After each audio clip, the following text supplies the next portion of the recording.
Capítulo 9. O domínio do terror.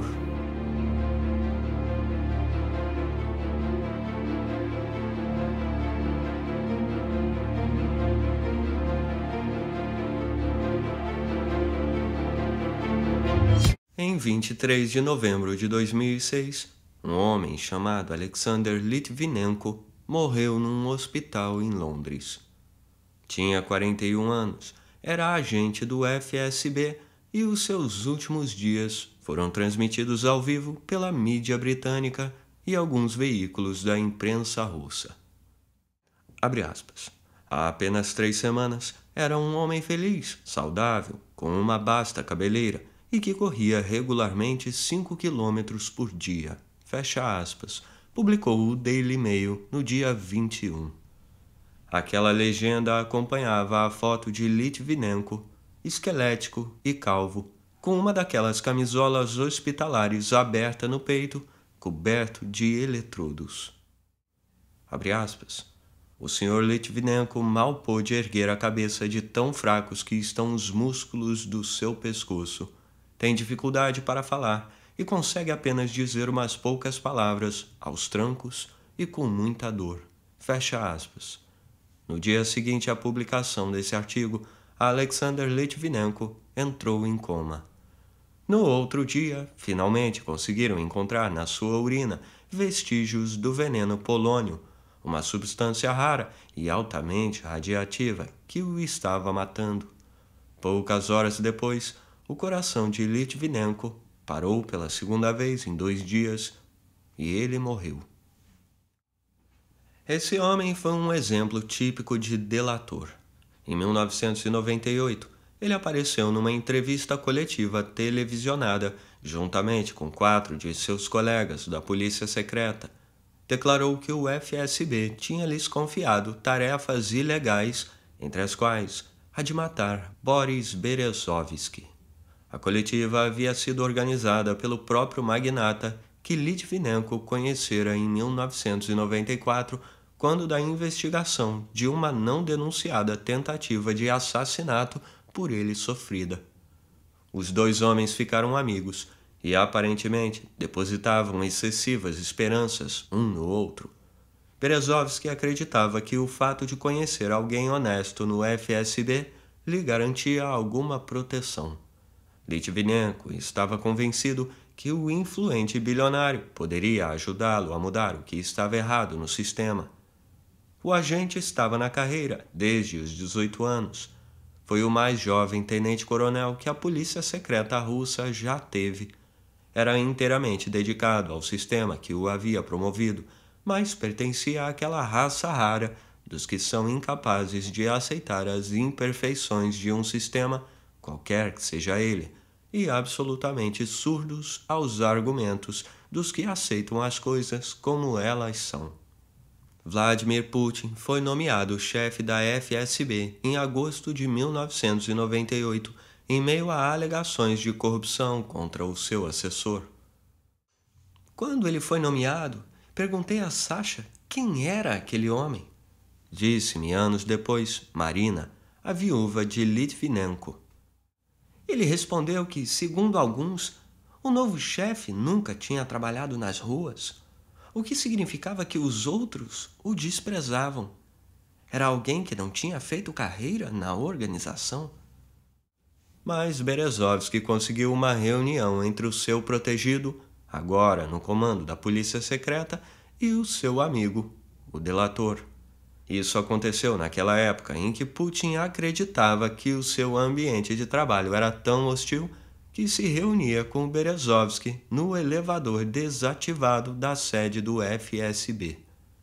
Berezovsky pretendia que os 2 homens se vissem como aliados. Litvinenko chegou trazendo uns gráficos que, segundo dizia, revelavam ligações inadequadas entre os departamentos da organização e os caminhos percorridos, tanto pelas instruções ilegais quanto pelo dinheiro. Também contou a Putin a história da ordem recebida para matar Berezovsky.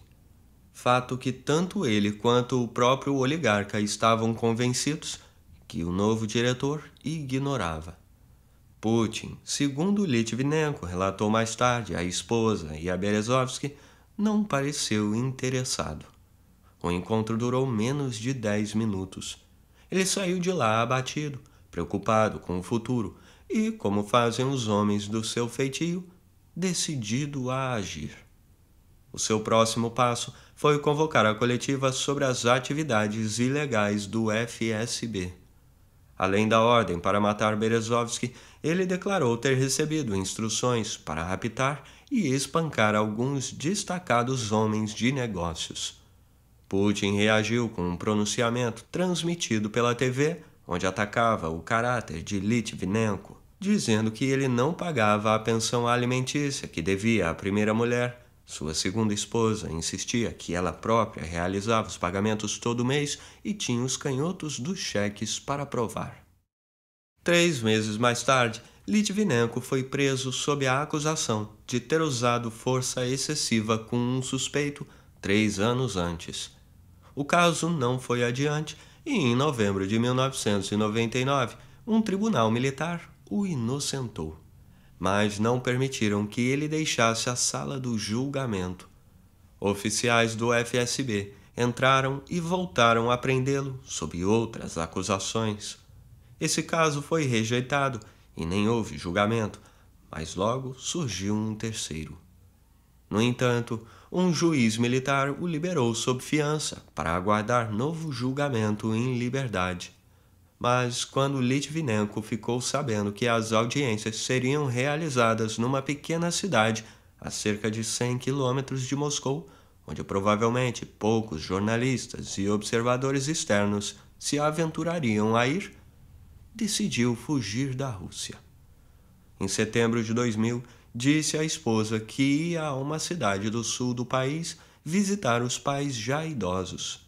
Quase um mês depois, telefonou dizendo-lhe que saísse de férias. Eu disse, mas não é a melhor época, contou-me Marina. Tolia, nosso filho, começou as aulas de música.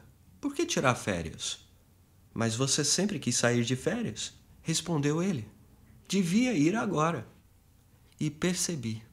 Às vezes, só pelo tom da sua voz, eu entendia que precisava desligar a minha cabeça e fazer o que ele dizia.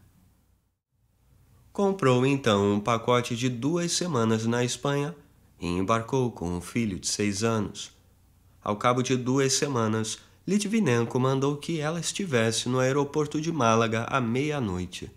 Quando Marina chegou lá, apavorada e confusa, foi recebida por um conhecido que levou os dois para a Turquia num jatinho particular, provavelmente de propriedade de Berezovsky. Alexander estava esperando por eles em Anatólia, cidade balneária daquele país. Parecia coisa de cinema, disse ela. Eu nem conseguia acreditar. A diferença era que ninguém tinha escrito o roteiro daquela fuga. O empregado de Berezovsky, que trouxera Marina de Málaga, tinha de ir embora. Depois de 2 dias comemorando o reencontro num hotel da cidade, Alexander e Marina começaram a perceber que eram fugitivos que não tinham para onde ir. Berezovsky prometeu ajudá-los financeiramente, mas não fazia ideia de como lhes dar algum auxílio logístico. Por isso, ligou para um amigo em Nova York, a Alex Goldfarb, e lhe pediu que fosse à Turquia resolver as coisas. Goldfarb concordou, embora o seu envolvimento na fuga de Litvinenko tenha lhe custado o seu emprego com George Soros. Ele então levou o russo para a embaixada americana em Ankara, onde o delator foi entrevistado e delicadamente despachado. Ele tinha sido agente da polícia secreta, mas não espião, e os Estados Unidos não tinham nenhum interesse nas suas informações. No entanto, indo à embaixada, Litvinenko tinha se arriscado a ser visto pelos agentes russos que, como bem sabia, mantinham o prédio sob vigilância. Apavorado, viu que precisava de uma solução com mais urgência ainda. Finalmente, Goldfarb concebeu um plano engenhoso. Os 4 compraram passagens para um voo que fazia a conexão em Londres, onde a família se renderia às autoridades ainda no aeroporto. Foi o que eles fizeram e se instalaram em Londres, tendo o aluguel e o colégio de Tolia pagos por Berezovsky.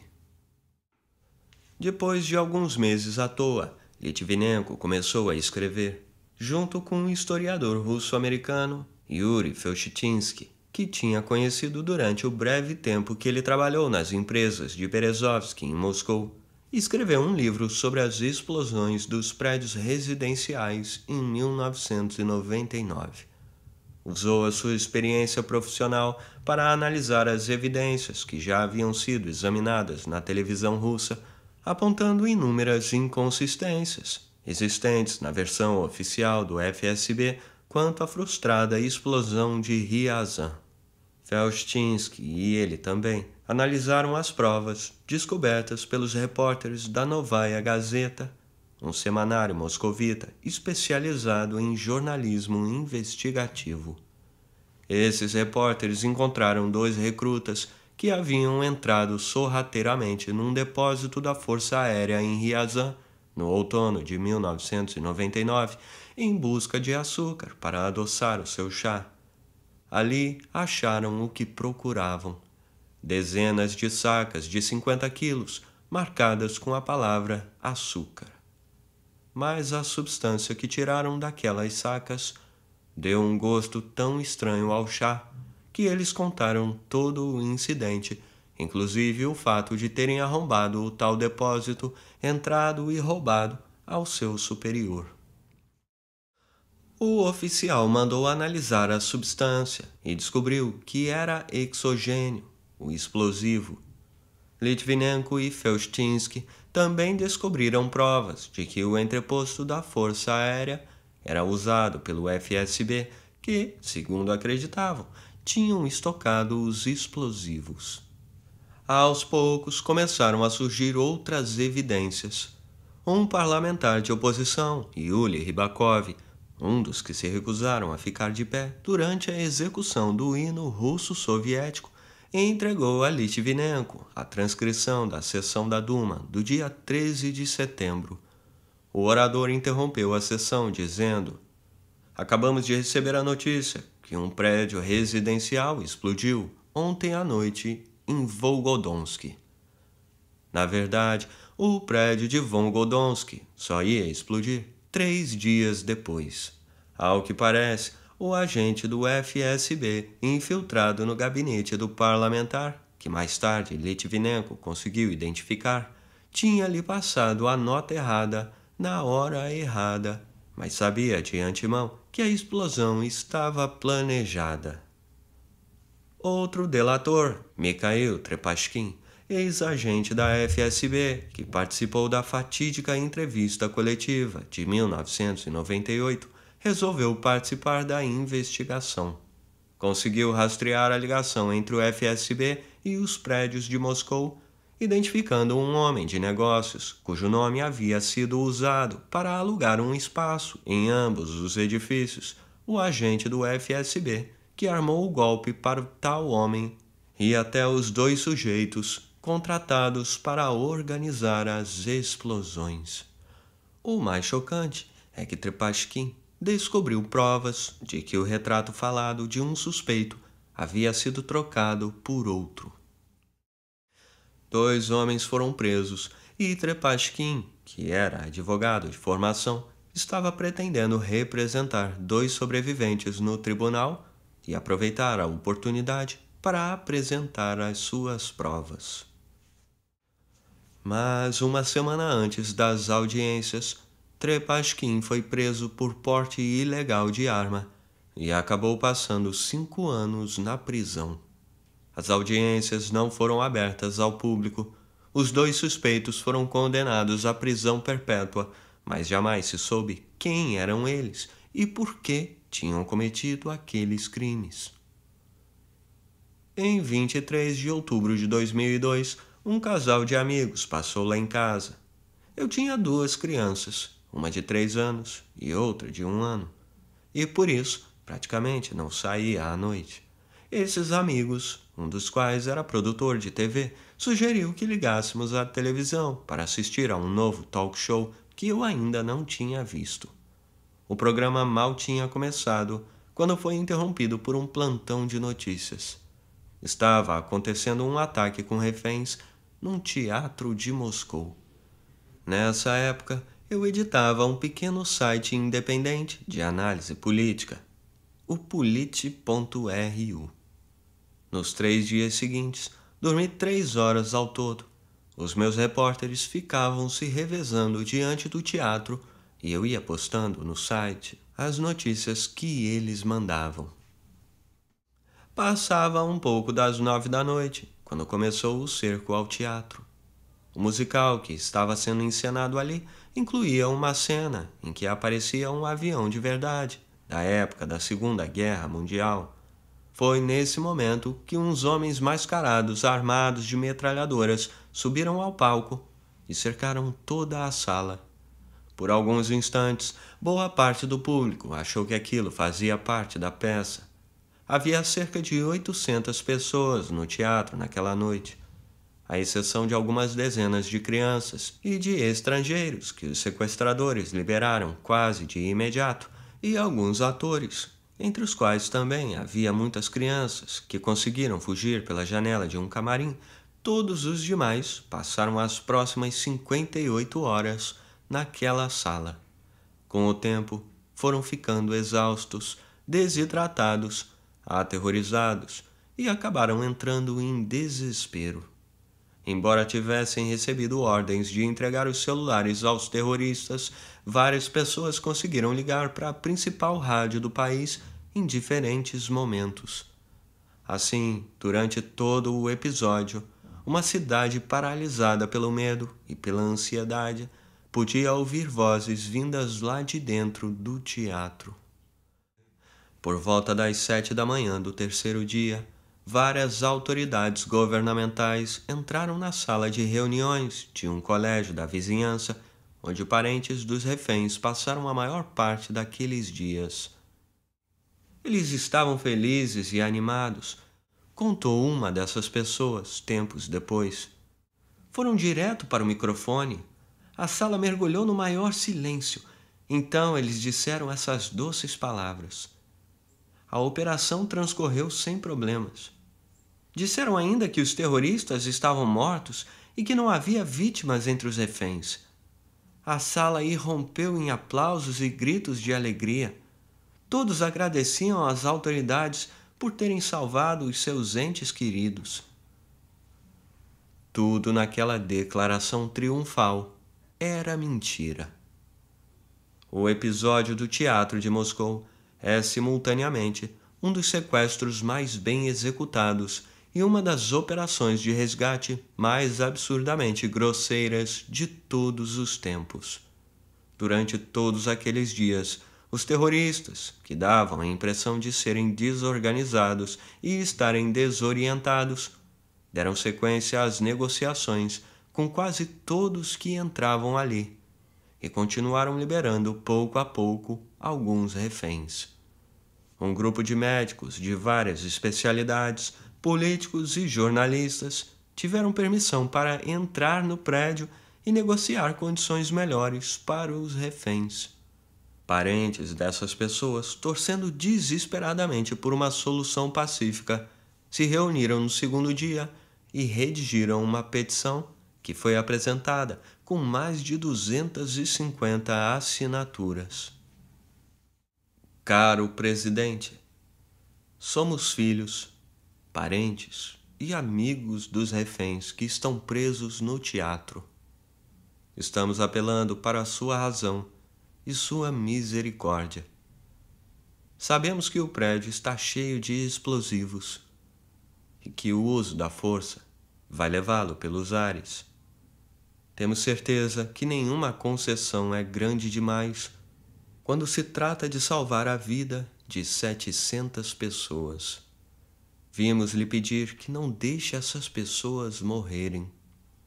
Continue as negociações. Aceite algumas das exigências deles.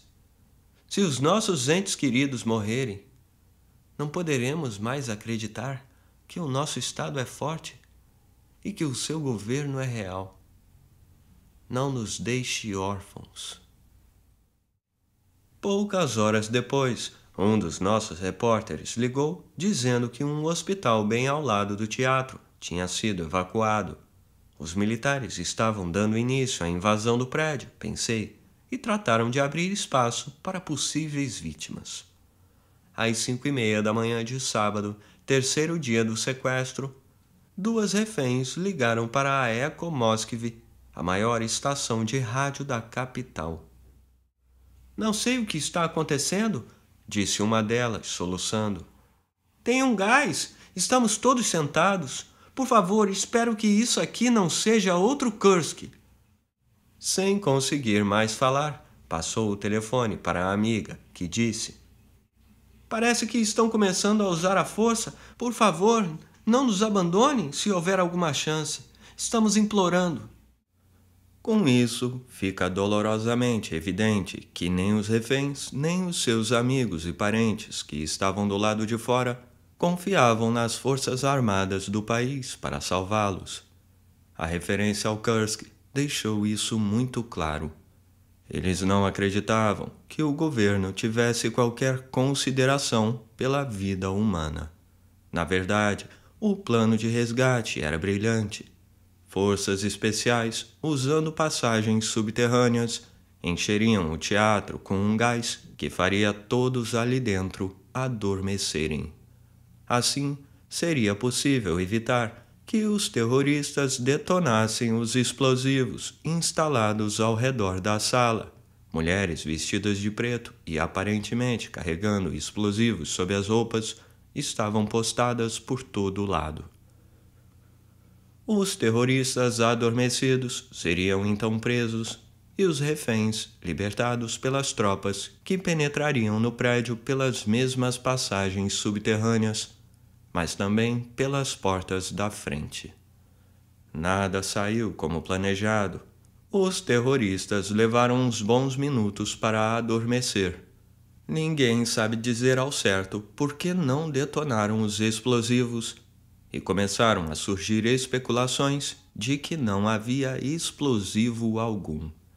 Os reféns há dias sem dormir e seriamente desidratados, ao menos em parte porque as 2 unidades especiais estacionadas ao redor do teatro não permitiram a entrada de água e suco que os terroristas tinham aceitado. Adormeceram imediatamente e precisaram de atendimento médico para voltar a acordar. Em vez de receberem assistência médica imediata, foram todos carregados para fora do teatro e deitados nas escadas do prédio, muitos de barriga para cima e não de lado, como deveria ser. Vários morreram ali mesmo, sufocados pelo próprio vômito, sem chegar a recobrar a consciência. Depois, os mortos e os que estavam simplesmente desmaiados foram transportados para um ônibus, onde mais uma vez os puseram sentados. Vários outros reféns morreram ali, sufocados quando a sua cabeça tombou para trás. Em vez de serem levados para o hospital ao lado, os reféns foram transportados, em sua maioria de ônibus, para hospitais do centro de Moscou, onde os médicos não tiveram condições de atendê-los porque as autoridades militares e policiais se recusaram a revelar que produto químico havia sido usado no teatro. Diversos reféns entraram em coma e morreram no hospital, alguns já uma semana depois do fim do sequestro. Ao todo, foram 129 mortos. Para o governo, o desfecho foi uma vitória. Fotos dos terroristas, alguns deles sumariamente executados pelas tropas russas enquanto dormiam, estavam sempre aparecendo na TV.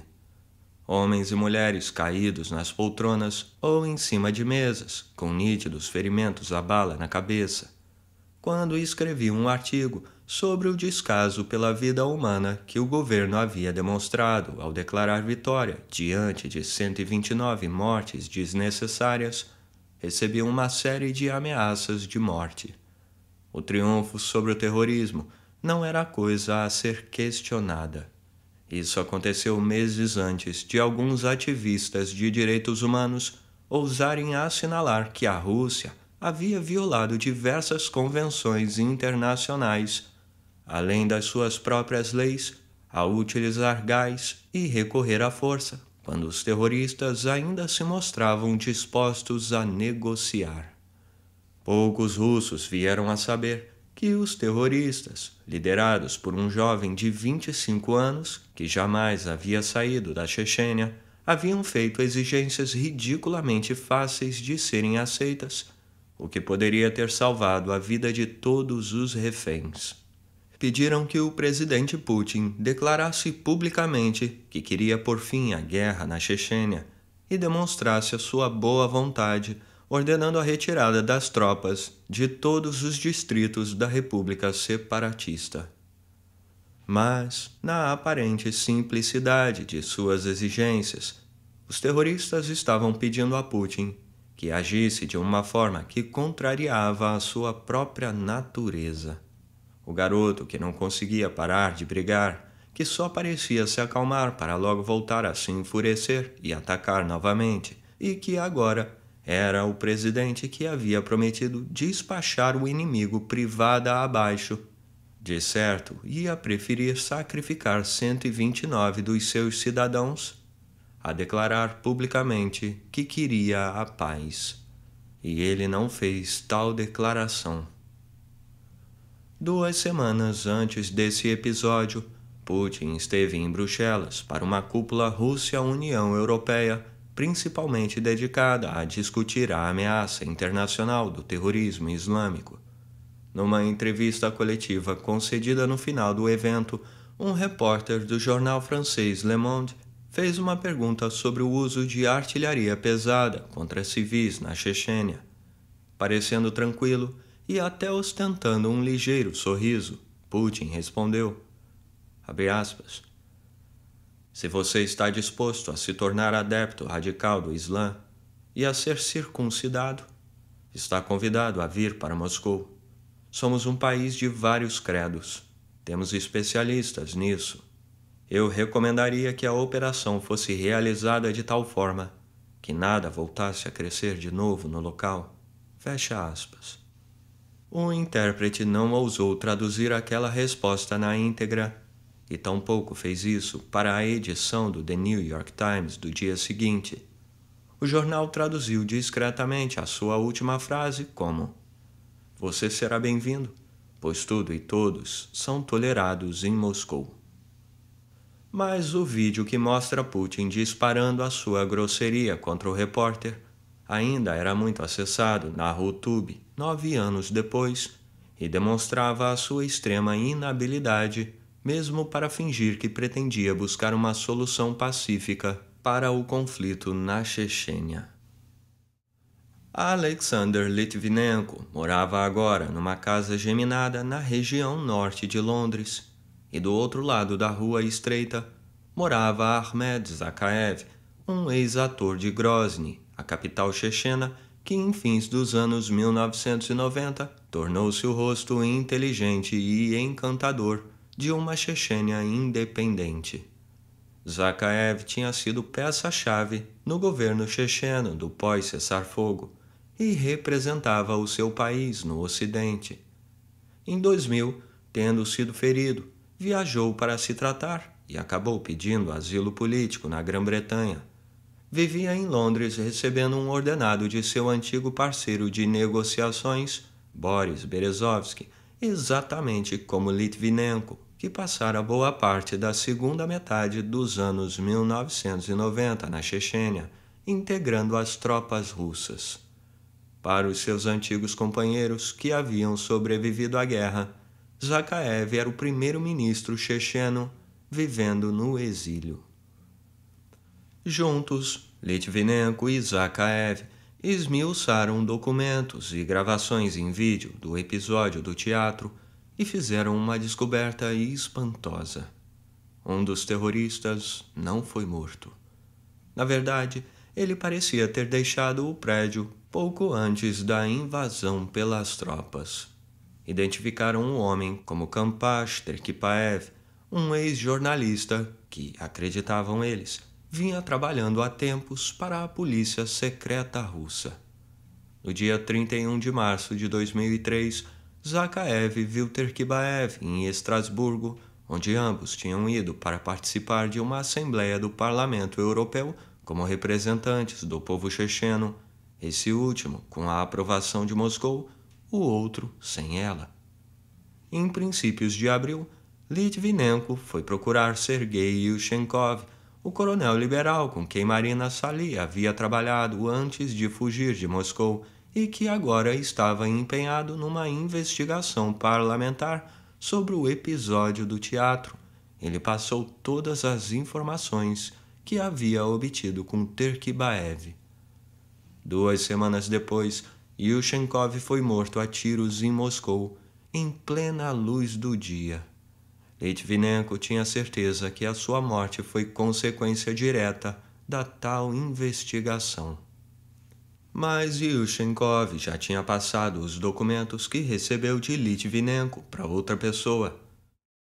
Anna Politkovskaya era uma jornalista de uns 40 e tantos anos que passara a maior parte de sua vida profissional de forma relativamente obscura, escrevendo uns artigos confusos e excessivamente rebuscados sobre todo tipo de doenças sociais.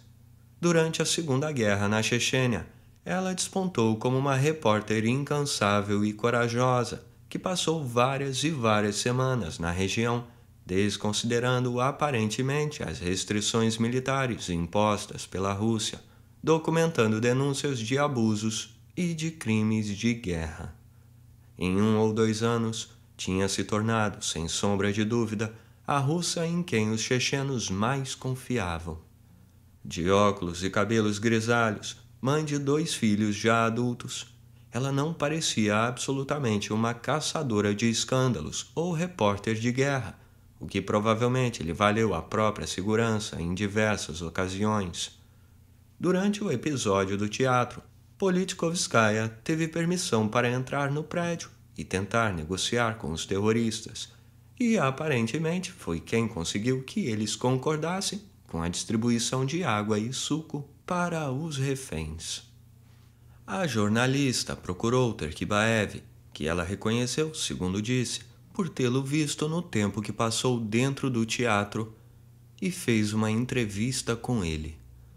O rapaz se revelou de uma vaidade quase ridícula, e Politkovskaya não teve dificuldades em fazê-lo se vangloriar de ter participado da tomada do teatro.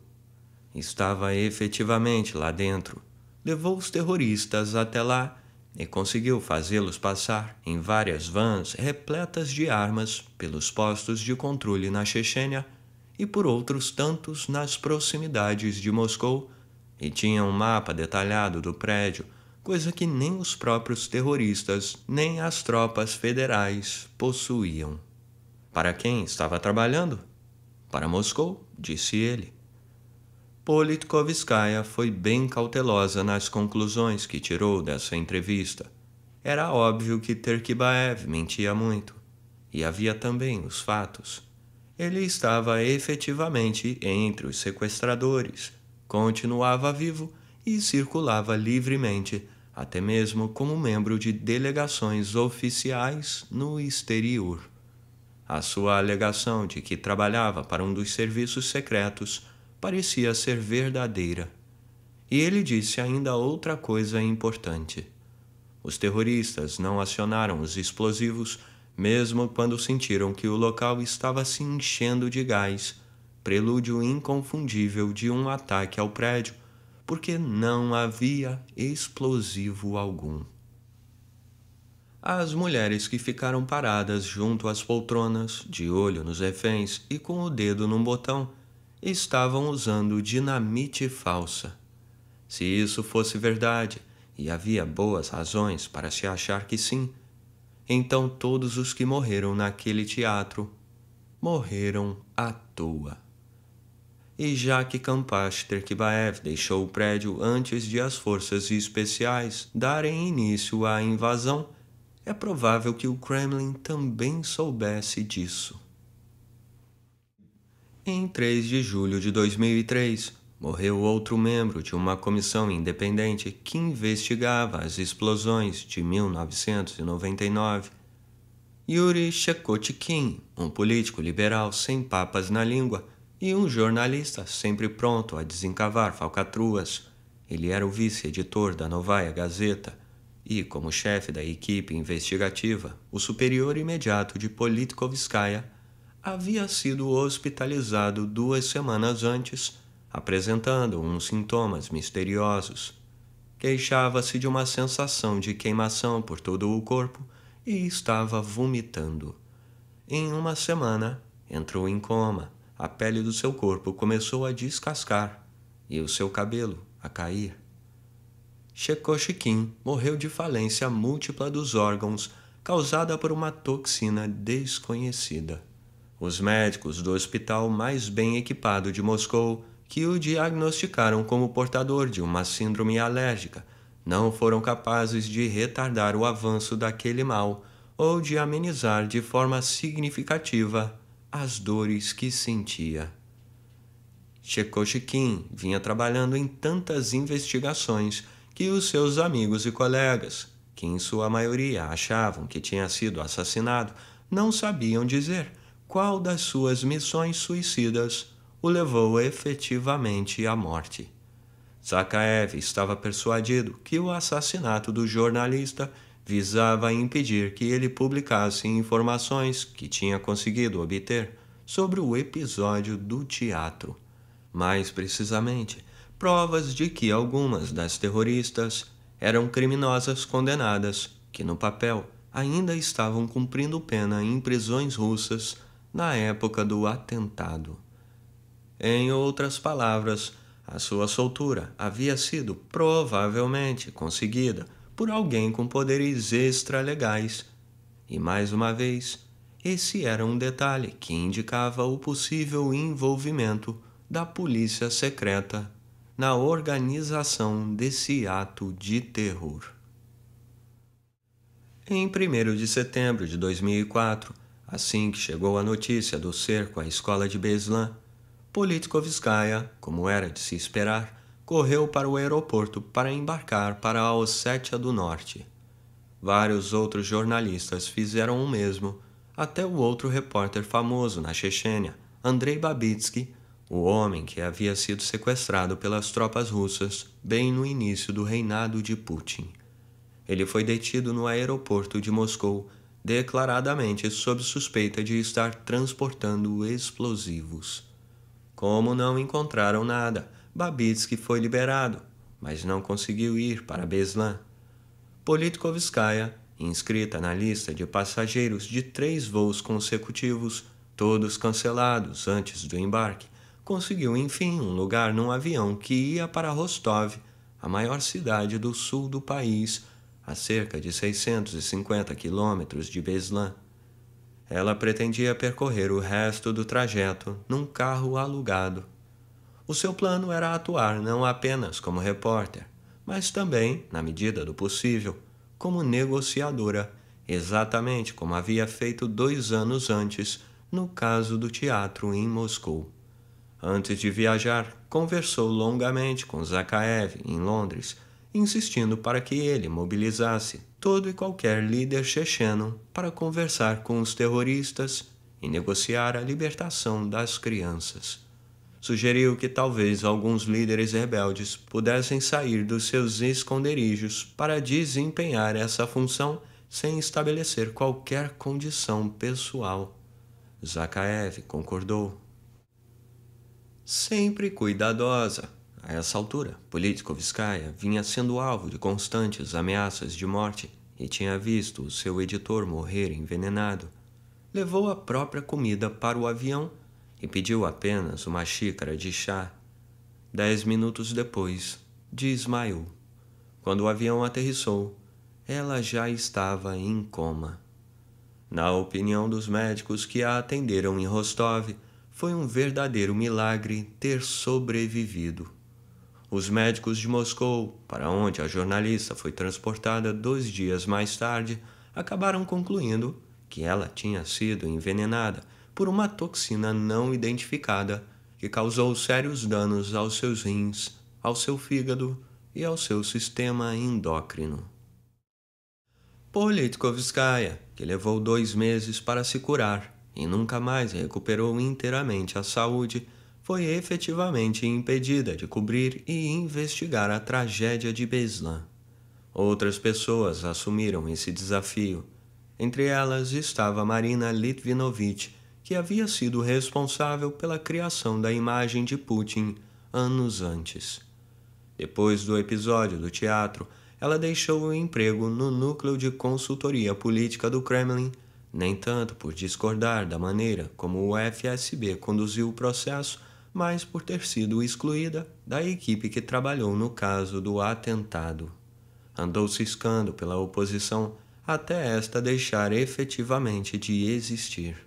Foi trabalhar para o oligarca Mikhail Khodorkovsky, que logo foi preso, e foi então até Beslan, procurando um jeito de pôr em prática as suas habilidades consideráveis e as suas conexões.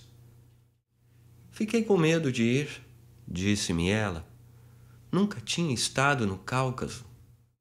Estava constrangida demais para me contar exatamente o que esperava dessa viagem, mas me parecia muito mais o produto de 10 anos de propaganda de guerra que ela própria havia ajudado a criar. A última coisa que Litvinovich esperava encontrar num lugar tão perto da Chechênia era gente como ela mesma. Fomos de família em família, de casa em casa, onde pessoas tivessem perdido filhos. E aonde quer que fôssemos, nos empurravam um golinho de vodka em memória. E todos choravam, e eu chorava. Aliás, praticamente só fiz chorar em Beslan. Aquela gente simplesmente me contava a sua história, chorava e pedia ajuda. Àquela altura, todos nós na Rússia pareciam já ter esquecido de Beslan. Portanto, eles pediam ajuda a quem aparecesse por lá. Não sabiam dizer que tipo de ajuda, e no começo eu também não sabia. Fiquei lhes dizendo coisas banais, disse-lhes que precisavam se organizar. Era estranho dizer aquilo a mulheres que tinham passado a vida inteira cuidando da casa, que, se trabalhassem fora, talvez fosse na loja da família. Aos poucos, fui ficando por lá, trabalhando numa coisa ou noutra. Criamos uma organização. Depois, começamos a reunir testemunhas oculares. E então, começou o julgamento. Como aconteceu no caso do teatro, a maioria dos sequestradores havia sido sumariamente executada pelas tropas russas. Pelas contas oficiais, restava um único sobrevivente que foi levado ao tribunal. As audiências se estenderiam por 2 anos, e o depoimento desse homem, e ainda mais importante, os depoimentos de testemunhas oculares, traçaram mais um quadro lamentável da forma como o governo russo lidou com a questão e do seu possível envolvimento no episódio. Realizado na pequena Beslan e em presença, principalmente, dos tão traumatizados habitantes do lugar, o julgamento poderia perfeitamente ter passado despercebido se Litvinovich não tivesse feito uma coisa bem simples. Cuidou para que todas as sessões fossem gravadas e as suas transcrições postadas num site que ela batizou de A Verdade sobre Beslan. Usando os testemunhos prestados em juízo, Litvinovich conseguiu reconstituir o que aconteceu naquela escola, hora a hora, e no último dia, quase minuto a minuto. Descobriu que houve 2 tentativas de resgate desencontradas. Uma, local, coordenada pelo governador da Ossétia do Norte, Alexander Dzasokov. O seu título oficial era presidente da Ossétia do Norte. E outra, coordenada pelo FSB de Moscou. Nas primeiras horas do sequestro, os sequestradores divulgaram uma nota com o número do seu celular e uma exigência. Citavam 5 pessoas, entre as quais Dzasokov, que deveriam entrar para negociar com eles. O governador tentou entrar na escola, mas foi impedido pelas tropas ligadas ao FSB.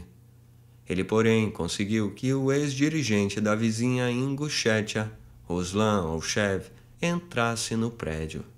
Alchev saiu de lá trazendo consigo 26 reféns, todos mulheres com bebês de colo. Trouxe também uma lista de exigências endereçada a Vladimir Putin. Eles queriam a independência da Chechênia, a retirada das tropas e o fim da ação militar na região. No segundo dia, Zásokov entrou em contato com Zakaev em Londres e este conseguiu que o presidente da autoproclamada República da Chechênia, Aslan Maskhadov, concordasse em ir a Beslan negociar com os terroristas, acordo que Politkovskaya já havia intermediado, mas que o governador teve de retomar desde o início. Tudo indicava que os terroristas estavam dispostos a negociar. Na maioria dos países, isso teria significado que o impasse ia se arrastar, enquanto houvesse alguma chance de salvar algum refém. Mas, como no sequestro do teatro, Moscou não esperou até que as possibilidades de negociação se esgotassem.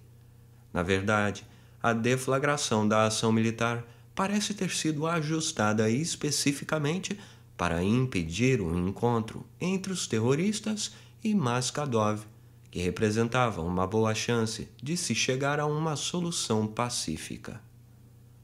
À 1 da tarde do dia 3 de setembro, poucos minutos depois de os empregados do Ministério das Emergências terem chegado ao prédio para recolher os corpos de vários homens mortos pelos terroristas no início do ataque, foi o chefe que conseguiu negociar isso. 2 explosões sacudiram a escola. A essa altura, a maioria dos reféns já estava amontoada no ginásio havia mais de 2 dias. Estavam desidratados, muitos começaram a beber a própria urina e aterrorizados. Sabiam que o ginásio estava minado, os explosivos haviam sido instalados bem à vista, e 2 dos terroristas se mantinham de guarda, com o pé no pedal que acionaria o detonador. Mas as 2 explosões, separadas por um intervalo de poucos segundos, aconteceram fora do prédio. Litvinovich conseguiu descobrir que ambas foram resultado das granadas lançadas pelas tropas russas naquele ginásio lotado. Foi como se algo tivesse entrado voando. Uma gigantesca bola de fogo, declarou uma das ex-reféns. Como a maioria dos adultos que se encontrava no ginásio, ela era uma mãe que tinha ido levar o filho à escola. Olhei ao meu redor, disse outra ex-refém, e vi que onde antes ficava a porta do pátio, havia agora um buraco enorme no teto, e esse buraco estava pegando fogo numa rapidez impressionante. Quando recuperei os sentidos, havia 2 corpos em cima de mim, declarou uma terceira dessas mulheres. Tudo estava pegando fogo, disse outra. Eu estava deitada em cima de cadáveres e havia também cadáveres sentados nos bancos. Outra dessas testemunhas disse. Olhei para o lado e vi que a minha filha estava sem cabeça e o seu braço e o seu pé tinham sido completamente esmagados. Os reféns passaram 2 dias no inferno e agora esse inferno estava virando de cabeça para baixo. Os terroristas pareciam em pânico. A essa altura, tentavam salvar a vida dos reféns. Levaram os que podiam andar para a cantina da escola, que não corria o risco de um incêndio imediato. Mandavam que os que ficaram no ginásio aparecessem nas janelas e mostrassem às tropas russas que o lugar estava cheio de reféns e que eles estavam atirando em mulheres e crianças. As tropas continuaram usando tanques, foguetes, lança-granadas e também lança-chamas, mirando primeiro o ginásio e depois a cantina. E tudo a queima-roupa. Repetidas vezes, os terroristas tentaram levar mulheres e crianças para locais onde eles estariam a salvo do incêndio. Lá fora, a polícia local tentava em vão convencer as tropas russas a parar de atirar. Morreram ao todo 312 pessoas, entre as quais 10 autoridades não ligadas ao FSB vitimadas pelo incêndio, enquanto procuravam salvar os reféns. Por ocasião do segundo aniversário da tragédia de Beslan, em setembro de 2006, Litvinovich reuniu uma brochura contendo as suas descobertas. Politkovskaya, sem condições físicas, escreveu pouca coisa sobre o episódio, mas a sua contribuição foi decisiva. Apresentou um documento da polícia provando que um homem detido 4 horas antes do ataque tinha avisado a polícia sobre o plano. O aviso foi ignorado. Nem sequer reforçaram a segurança na escola naquele dia, o dia do conhecimento. Como entender isso? Uns tinham certeza que Beslan havia sido planejado e executado pela polícia secreta, do princípio ao fim, como as explosões dos prédios residenciais. O fato de Putin vir com aquela decisão de cancelar as eleições para governador apenas 10 dias após a tragédia e apresentá-la como uma resposta ao terrorismo reforça essa teoria. Já Zakaev estava convencido que o FSB tinha negociado com um grupo de bandidos da Chechênia para eles se apoderarem da sede do governo local, o que daria a Putin uma desculpa para instituir o controle direto do governo federal sobre as administrações regionais. Mas algo saiu errado e os terroristas acabaram atacando a escola. Acho que a realidade é mais complicada. Parece fora de dúvida que as explosões dos prédios residenciais foram obra da polícia secreta, na falta de oportunidade de examinar todas as evidências disponíveis ou não.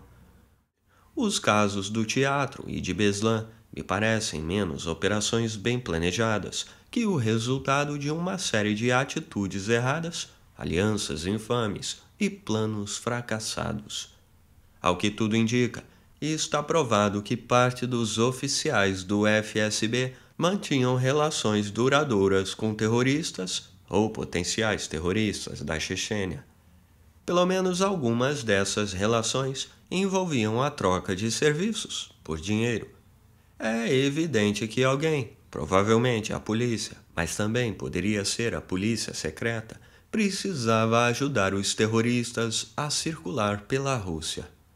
Enfim, todos os indícios levam a crer que o governo de Putin não trabalhava nem para evitar ataques terroristas, nem para resolver de forma pacífica as crises que porventura ocorressem. Além disso, o presidente vinha cada vez mais e de forma mais consistente, baseando a sua reputação não apenas na sua própria determinação de despachá-los em qualquer circunstância, mas também na evidente desumanidade dos terroristas. Será que isso significava a existência de uma série de planos cuidadosamente traçados para fortalecer a posição de Putin num país que reage melhor à política do medo? Não necessariamente, ou não exatamente. No início, creio eu, os organizadores dos ataques ao teatro e à escola, bem como aqueles que tornaram isso possível, tinham motivações diferentes. Ao menos alguns dos rebeldes chechenos queriam amedrontar a Rússia, levando-a a compreender o pesadelo que era a guerra que enfrentavam. Quanto aos russos, alguns dos que os ajudaram a executar os seus atos agiram puramente visando a lucro. Para outros, de ambos os lados, aquilo era um ajuste de contas.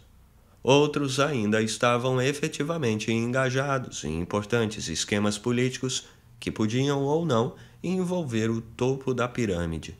Mas uma coisa é certa: quando os sequestros aconteceram, as forças do governo, agindo sob a supervisão direta de Putin, fizeram tudo o que estava a seu alcance para que o seu desfecho fosse o mais aterrador possível, para justificar a continuação dos conflitos na Chechênia, aumentar a repressão à mídia e à oposição na Rússia e, finalmente, abafar qualquer crítica eventual por parte do Ocidente, que depois do 11 de setembro havia sido obrigado a considerar Putin um aliado na guerra contra o terrorismo islâmico. Há um motivo para as tropas russas, tanto em Moscou quanto em Beslan, terem provocado o maior derramamento de sangue possível. O seu alvo efetivo era intensificar o medo e o horror. Esse é o modus operandi clássico dos terroristas, e nesse sentido, é perfeitamente possível dizer que Putin e os terroristas estavam agindo de comum acordo. Em 20 de março de 2006, Marina Litvinovich saiu do trabalho pouco depois das 9 da noite. Agora estava trabalhando para Garry Kasparov, o campeão de xadrez que se tornara político. Estavam discretamente instalados no centro de Moscou, num lugar sem qualquer placa na porta por trás da qual ficavam sempre 2 dos 8 guarda-costas permanentes do enxadrista. À noite, Kasparov e seus seguranças iam embora no seu carro, um utilitário esportivo, e o restante da sua pequena equipe se dispersava de carro, a pé ou pegando um metrô. Litvinovich, que morava perto, geralmente ia a pé. Cerca de 1 hora depois de sair do escritório, quando Litvinovich abriu os olhos, descobriu que estava deitada em cima da marquise de um porão e que alguém lhe perguntava se ela estava bem. Não estava, não. Aparentemente, havia desmaiado em consequência de 1 ou mais pancadas na cabeça. Tinha sido literalmente espancada. Estava cheia de hematomas e perdera 2 dos dentes da frente. A seu lado estava a sua bolsa, com o notebook, o celular e o dinheiro. Litvinovich passou 3 ou 4 horas no atendimento de emergência aquela noite e no dia seguinte, outras tantas na delegacia. Os policiais foram de uma delicadeza incomum, mas insistiam em dizer que ela não havia sido espancada. Quem sabe aquela mulher de 31 anos não tinha simplesmente desmaiado na rua e caído de um jeito tão estranho que acabou ficando toda machucada. A jornalista retrucou, dizendo que estava com um hematoma bem grande numa das pernas e que os médicos tinham dito que ele devia ter sido causado por uma pancada com um bastão de borracha. Então não teria sido um carro. Litvinovich respondeu que as suas roupas estavam tão limpas, que ela estava usando a mesma calça e o mesmo casaco da véspera, e, portanto, não poderia ter sido um carro. Além do mais, esse era um dos vários indícios de que aquele ataque havia sido obra de profissionais. Devem ter segurado a jornalista enquanto a espancavam e depois deitaram-na com todo o cuidado no lugar onde ela voltou a si. O ataque foi um recado. A execução impecável e o fato de os objetos de valor não terem sido tocados só vinham reforçar essa tese. Outro jovem consultor político, um ex-colega de Litvinovich, que fizera uma carreira brilhante trabalhando para o governo Putin, reescreveu esse recado com todas as letras no seu blog. Mulheres não deviam trabalhar nesse ramo. Marina entrou na guerra e ninguém disse que essa guerra seria conduzida de acordo com as regras. Ou seja, era isso que aconteceria com aqueles que lutassem contra o Kremlin. No sábado, 7 de outubro de 2006, Anna Politkovskaya chegou ao prédio onde morava, no centro de Moscou, e foi morta a tiros no elevador. Quem poderia ter feito isso? Qualquer pessoa. Politkovskaya podia ser extremamente desagradável. Lado a lado com a sua personalidade extraordinariamente compreensiva, parecia haver uma outra, dada a perder as estribeiras diante da menor provocação. Essa é uma característica perigosa para uma jornalista cujas fontes incluíam uma boa quantidade de homens bem armados, habituados à violência, e nada acostumados a ver uma mulher enfrentá-los. Podia ser bem grosseira com as suas fontes, como foi com Campas Terquibaev, a quem mostrou como um sujeito vaidoso e imbecil depois de ele ter feito tudo para impressioná-la. Ela tomava partido, algo muito perigoso em tempos de guerras de clã.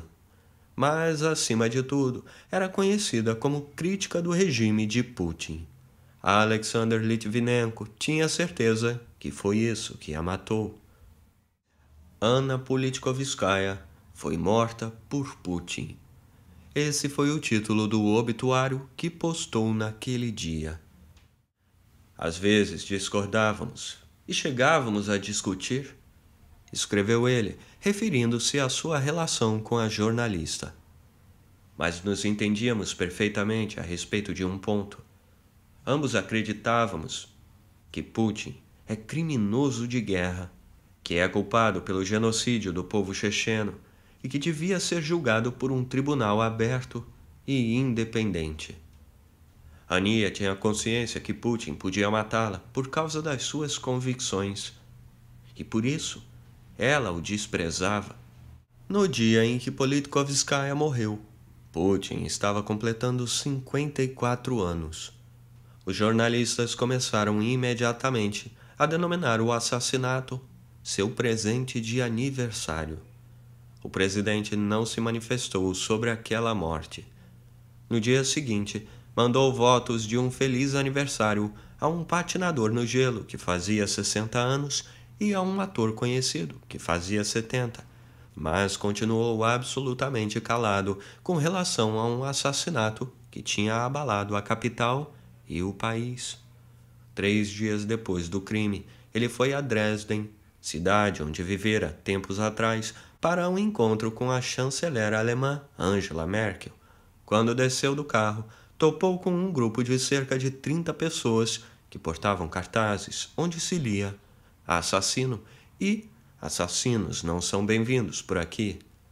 Na entrevista coletiva que se seguiu ao encontro, jornalistas e, ao que parece, também a própria Merkel, forçaram-no a fazer, enfim, um pronunciamento público sobre a morte de Politkovskaya. Mais uma vez, Putin mostrou que, pressionado a falar em público sobre algum assunto que provoque comoção, ele não sabe como se portar. Quando falou, parecia furioso. Abre aspas. Essa jornalista fazia efetivamente duras críticas ao atual governo russo, disse ele. Mas acho que os jornalistas sabem, os especialistas de certo têm conhecimento disso, que a influência política que ela tinha no país era extremamente insignificante. Era conhecida no meio profissional, entre os ativistas dos direitos humanos e também no Ocidente, mas na Rússia a sua influência era mínima.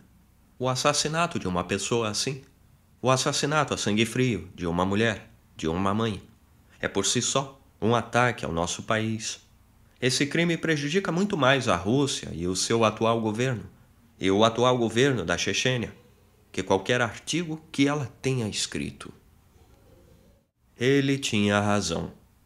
Politkovskaya era mais conhecida nos países da Europa Ocidental, como a França e a Alemanha, onde seus livros eram traduzidos e amplamente divulgados, do que na Rússia, onde há muito estava na lista negra da TV. Em outros tempos, foi frequentadora assídua de talk shows, onde os jornais para os quais trabalhava eram considerados marginais e, acima de tudo, onde artigos investigativos, que seriam verdadeiras bombas se a Rússia ainda fosse uma democracia que funcionava, mesmo que precariamente, eram simplesmente ignorados. O governo nunca reagiu à entrevista que ela fez com Campas Terquibaev ou à reportagem denunciando que a polícia havia ignorado o aviso recebido em Beslan. Nem mesmo um funcionário subalterno da polícia foi demitido. Não aconteceu absolutamente nada como se ninguém tivesse dito aquilo ou como se ninguém lhe tivesse dado ouvidos. E o seu assassinato, que deixou Putin na condição de ter de provar a própria inocência, causou certamente muito mais prejuízos a ele mesmo e ao seu governo que qualquer coisa que Politkovskaya tenha feito em vida. E o seu pronunciamento foi tão tosco e mostrou de forma tão clara a visão que ele tem dos jornalistas que tendo a acreditar que ele estava sendo sincero. No dia 1º de novembro de 2006, apenas 3 semanas depois do assassinato de Politkovskaya, Alexander Litvinenko caiu doente. Sempre atento à possibilidade de ser envenenado, tratou imediatamente de beber 1 litro de água, na tentativa de limpar o que quer que estivesse prejudicando o seu organismo. Não adiantou nada. Em poucas horas, ele estava vomitando loucamente e sentia também uma dor lancinante. Parecia que a sua garganta, o seu esôfago e o seu estômago haviam sido queimados. Era impossível comer ou beber, e quando vomitava, era uma verdadeira agonia. Depois de 3 dias com esses sintomas que não cediam, ele foi hospitalizado. De imediato, disse aos médicos que devia ter sido envenenado por agentes do governo russo. O resultado foi que lhe trouxeram um psiquiatra. Então, Litvinenko decidiu guardar a sua teoria só para si. Os médicos disseram à sua esposa, Marina, que estavam procurando alguma bactéria pouco conhecida, que, segundo acreditavam, estaria provocando os sérios sintomas do seu marido. Por algum tempo ela acreditou naquilo e esperou pacientemente que o marido melhorasse. No entanto, quando aquele sofrimento já se estendia havia uns 10 dias, ela reparou que Alexander tinha piorado visivelmente. Notou também que a sua camisola hospitalar estava cheia de cabelos.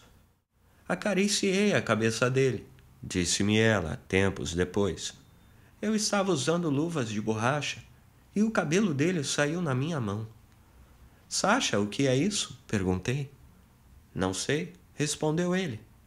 Parece que o meu cabelo está caindo todo. Foi então que, parada ali junto da cama, eu comecei a gritar. Vocês não têm vergonha? Até aquele momento, eu tinha tentado ser paciente, mas de repente percebi que não podia aguentar mais. O médico responsável apareceu imediatamente. O senhor sabe o que está acontecendo? Pode me explicar o que está acontecendo? Perguntei.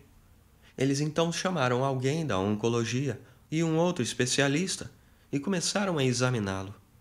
Vou levá-lo para minha enfermaria, disse o oncologista, porque ele parece que está sendo submetido à terapia com radiação.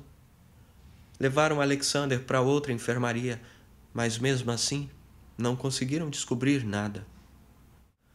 Mais uma semana se passou até que os médicos de Litvinenko, a imprensa britânica e a polícia de Londres, enfim, se convencessem que ele tinha sido envenenado. Encontraram, na sua urina, vestígios de talho, um metal pesado, historicamente utilizado como veneno para ratos, mas há tempos proibido nos países ocidentais.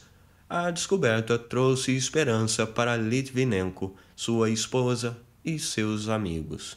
Ele começou a tomar um antídoto e a se recuperar. Achei que ele pudesse ficar inválido. Estava preparada para isso, disse Marina. Mas não achava que ele pudesse morrer. Pensava nos tratamentos que teríamos de procurar. A descoberta também deu à mídia britânica motivos para escrever a história do espião russo, como insistiam em chamá-lo, que estava morrendo em Londres, e a Scotland Yard motivos para começar a interrogar Litvinenko. O ex-delator, enfraquecido e incapaz de engolir, durante todo o tempo em que esteve internado, ele recebeu alimentação intravenosa e, sentindo dores pavorosas quando falava, passou cerca de 20 horas prestando depoimento nos seus últimos dias de vida. Mas o diagnóstico também causou estranheza num célebre toxicologista que Goldfarb havia chamado. A seu ver, os sintomas de Litvinenko não pareciam os sintomas de envenenamento por talho. 1 ou 2 dias antes de entrar em coma, Litvinenko ditou uma declaração e pediu que ela fosse divulgada se ele morresse. Quem escreveu foi Alex Goldfarb. O texto começa com 3 parágrafos de agradecimento aos médicos, à Grã-Bretanha e à Marina, e prossegue. Deitado aqui, sinto nitidamente a presença do anjo da morte. Ainda é possível que eu consiga lhe escapar, mas temo que os meus pés já não sejam tão ágeis quanto antes. Acho que chegou a hora de dizer umas poucas palavras ao responsável pela minha condição atual. O senhor pode ser capaz de me obrigar a ficar calado, mas vai pagar um preço por esse silêncio. Provou agora que é exatamente o bárbaro desumano que os seus críticos mais duros revelaram. Demonstrou que não tem respeito pela vida humana, pela liberdade ou por outros valores da civilização. Mostrou que não merece o posto que ocupa e não merece a confiança de gente civilizada. O senhor pode ser capaz de calar um homem, mas o ruído dos protestos pelo mundo afora vai ressoar nos seus ouvidos, Sr. Putin, até o fim da sua vida. Que Deus o perdoe pelo que fez, não apenas a mim, mas à minha amada Rússia e ao seu povo. Os médicos acabaram finalmente identificando a causa do envenenamento de Litvinenko, mas isso aconteceu poucas horas antes da sua morte. Era polônio, uma substância que só existe na natureza em quantidades ínfimas, mas pode ser manufaturada. Os seus parentes e amigos receberam a notícia pela polícia pouco depois de Alexander ter morrido. 5 anos depois de conhecer Litvinenko e ajudá-lo em sua fuga, Goldfarb resolveu escrever um livro sobre aquele homem, com a colaboração da sua viúva, Marina. No ano seguinte, a obra, intitulada Morte de um Dissidente, o envenenamento de Alexander Litvinenko e o retorno da KGB, seria publicada em várias línguas. Cientista, ativista político de longa data e naturalmente cético, Goldfarb conseguiu reconstituir a história do assassinato de Litvinenko e foi ainda mais convincente porque nunca acreditou no que chamava teorias da conspiração de Litvinenko e Politkovskaya. Mas a sua própria teoria deixou as deles no chinelo. Na época em que ocorreram os 2 assassinatos, a política russa com relação à Chechênia vinha sofrendo uma transformação. Sem admitir a derrota ou sequer uma negociação franca, pois para Putin ambas eram humilhantes, a Rússia estava retirando as suas tropas da região e dando liberdade de ação, além de extraordinários subsídios financeiros ao jovem líder checheno, Ramzan Kadyrov, em troca de lealdade e da ilusão de paz e vitória. Para os outros senhores da guerra, grandes e pequenos, isso significava o fim do caminho. Kadyrov era impiedoso, tanto com inimigos quanto com rivais. Com base em inúmeras provas circunstanciais e algumas entrevistas extraoficiais bem significativas, Goldfarb concluiu que um desses senhores da guerra mandou matar Politkovskaya na esperança de incriminar Kadyrov e desacreditá-lo aos olhos do governo russo. Era público e notório que a jornalista fazia críticas ferrenhas ao líder checheno e chegou até a insultá-lo, mas Goldfarb acreditava que os verdadeiros responsáveis pelo assassinato eram chechenos de um clã rival. Então, sugere ele ainda, Putin se viu obrigado a tentar provar que não tinha cometido o crime e com a sensação de ter caído numa armadilha. Só que, graças em parte aos seus assessores, ele não achou que fosse um golpe de Kadyrov, mas sim algo montado pelo grupo de Berezovsky em Londres. A pessoa mais em evidência desse grupo era, sem dúvida alguma, o agente traidor do FSB, Litvinenko, que estava efetivamente acusando o presidente pelo assassinato. Por isso, Putin mandou matá-lo. Do ponto de vista da lógica, a teoria de Goldfarb é impecável. Todos têm motivo e meios para a execução das ações. Eu, porém, acho que ela é complicada demais, ou talvez específica demais. O assassinato de Alexander Litvinovich foi sem dúvida obra do governo russo e autorizada pelo seu poder máximo. O polônio 210, a substância que o matou, é manufaturado exclusivamente na Rússia. A sua produção e a sua exportação são rigorosamente controladas pelas autoridades nucleares federais e a extração da dose necessária da cadeia de manufatura exigiria uma intervenção de ordem superior num dos estágios iniciais de todo o processo. A autorização para semelhante intervenção teria de vir do gabinete do presidente. Em outras palavras, Vladimir Putin ordenou a morte de Alexander Litvinenko. Depois que o veneno foi identificado, a polícia britânica não encontrou dificuldades em identificar suspeitos. O polônio, embora inofensivo se não for ingerido, deixa vestígios de radioatividade por onde quer que passe. Foi isso que permitiu que a polícia chegasse aos homens que haviam transportado o polônio até Londres, além do lugar e da hora exatos em que o envenenamento havia ocorrido. Os dois sujeitos foram identificados como Andrei Lugovoy, ex-chefe da segurança do sócio de Berezovsky, que acabou abrindo uma lucrativa firma de segurança privada em Moscou, e o seu próprio sócio, Dmitry Kovtun. Por questões que a polícia britânica não revelou, Lugovoy foi apontado suspeito do assassinato e Kovtun testemunha. A Rússia negou o pedido de extradição de Lugovoy. Além disso, ele se tornou membro do parlamento, o que lhe garante imunidade com relação a processos judiciais, incluindo pedidos de extradição. Por seu turno, a Grã-Bretanha tratou o caso como um crime comum e não houve qualquer intervenção política para pedir a extradição de Lugovoy. Nenhum outro assassino na longa lista de crimes contra jornalistas e políticos tem uma história tão definida e óbvia. De fato, é possível que Anna Politkovskaya tenha sido vítima da luta pelo poder na Chechênia. É possível que Yuri Stekoshkin tenha sido morto por algum homem de negócios ou político cuja roupa suja ele havia lavado em público. É possível que Sergei Yushchenkov tenha, como a polícia veio a alegar, sido assassinado por um rival político. É possível que Anatoly Sobchak tenha morrido do coração. Mas todas essas possibilidades, consideradas em separado, parecem improváveis, e juntas parecem quase absurdas.